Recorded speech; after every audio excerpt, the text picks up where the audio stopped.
Hi boys and girls, how are you? Thank you for joining me for another fun and exciting language arts lesson. In this lesson, we're going to be focusing on the PEP ability test. As you know, the exams are right around the corner. Now for this lesson, we're going to be focusing on the reading questions or the comprehension questions.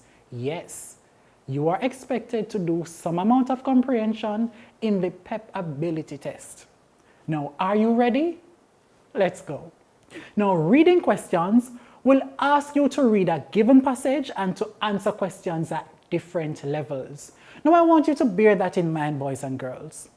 Now, what are some of the ways that we can answer these questions? Before we even get to that, we now need to know what are the different types of questions. Now, there are 4 different types of questions that you may find in the PEP ability test, the reading section. These types of questions are right there, think and search, author and me, and on my own. Now for the right there questions, the answers can be found right there in the text. That means you can just look for the answer in the passage.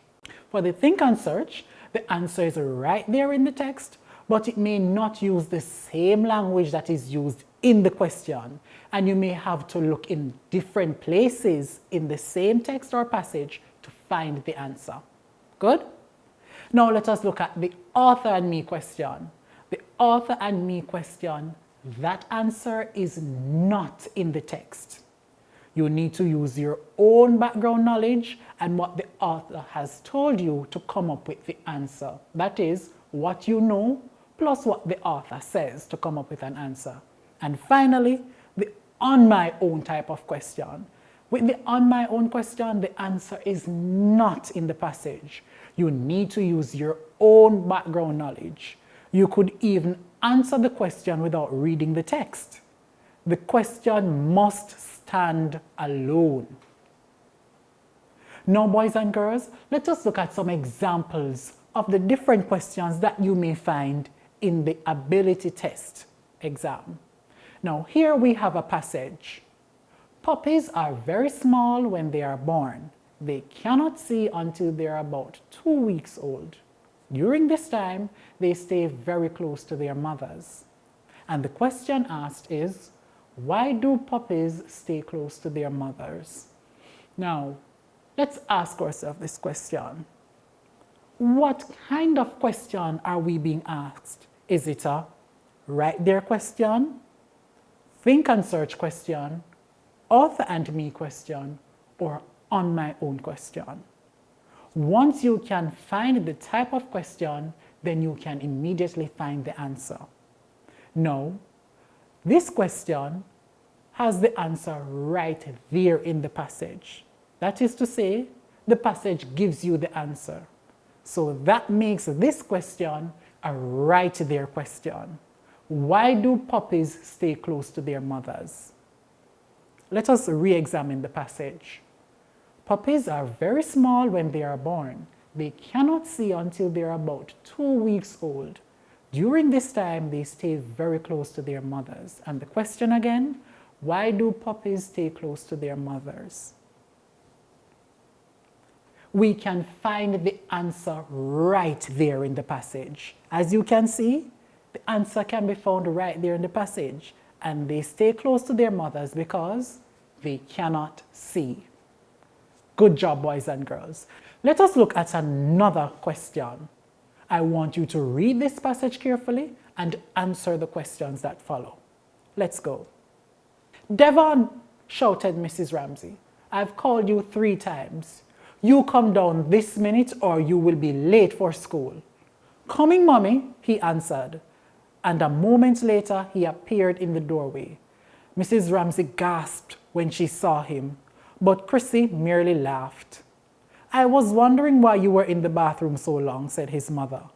But you surprised me how you comb your hair so slick and your shoes are all shine and you even have a tie on. Devon, you sure you're not sick? I can tell you what it's all about, Mommy, volunteered Chrissy. He met that new girl, Chantel, and he is all gaga about her. I'm not. Don't listen to her, Mommy. She is just trying to tease me like a pesky little sister. Devon glared at Chrissy, hoping that his fierce look would scare her into silence. Ha ha! You think you can frighten me, huh? And that isn't even all, Mommy. Yesterday, he walked her all the way home and carried her books too. Okay, boys and girls, so we've read the passage. Now, we're going to answer the questions. And the first question is, when did this story take place? Is it A, in the evening, B, at night, C, in the morning, or D, in the afternoon? But before you tell me the answer, I want you to tell me what kind of question this is. Is it a right there question? Is it a think and search question? Is it an author and me question, or is it an on my own question? If you said author and me, then you are correct. But how do you know that it is the author and me type of question? Remember, the author and me question allows you to use what the writer has said plus what you know to answer the question. In the story, Devon was getting ready for school. So we know then that this happened in the morning. When do you normally go to school? That's right, in the morning. So you use what the author has said, that Devon was getting ready for school, plus what you know. From your experiences, you normally go to school in the morning. Therefore, we can arrive at the answer, which is C, in the morning. Good job. Now, can you try this question on your own? Let's go. Which of the following is implied by the passage? Is it A, Chrissy was Devon's mother, B, Devon liked Chantel, C, Chrissy was afraid of Devon, or D, Chantel was disabled? Now, with this type of question, you can also say that it is an author and me. But you can also use the on my own, because you're answering the question from your mind or from your experiences. Now, which of the following is implied by the passage? Was Chrissy Devon's mother? Did Devon like Chantel? Was Chrissy afraid of Devon? Was Chantel disabled? If you said B, Devon liked Chantel, then you are correct. How do we know that Devon liked Chantel? What did the author say?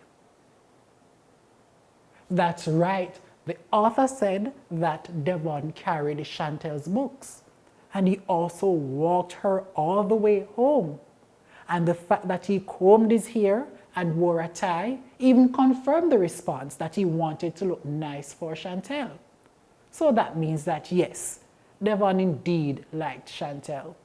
Now, let us look at another question. Which word could be used to best describe Chrissy? Is it A, mischievous, B, angry, C, playful, or D, jealous? Think about it. But remember, in order to arrive at the answer, we first have to consider the type of question. Is it right there, think and search, author and me, or on my own? That's right. This type of question is an on my own question because the author does not tell you anything about Chrissy. You have to use your own experiences to arrive at this answer. So let me hear from you. Which answer did you select? Is it A, mischievous, B, angry, C, playful, or D, jealous?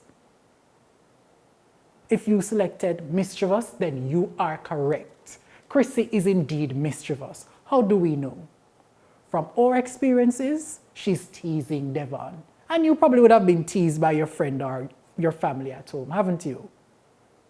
Good job, boys and girls. Well, we have come to the end of this particular activity, and you did so well. So, as usual, we are going to celebrate by having our 1 minute party. Are you ready to bust out your best dance move? Because I am ready. Let's go. 1 minute party, 1 minute party, Hey, 1 minute party. Hey, 1 minute party. Good job. Thanks for joining me for this fun and exciting language arts lesson. I hope you will join me next time for another fun and very exciting language arts lesson where we will continue our look on the PEP ability test. See you soon.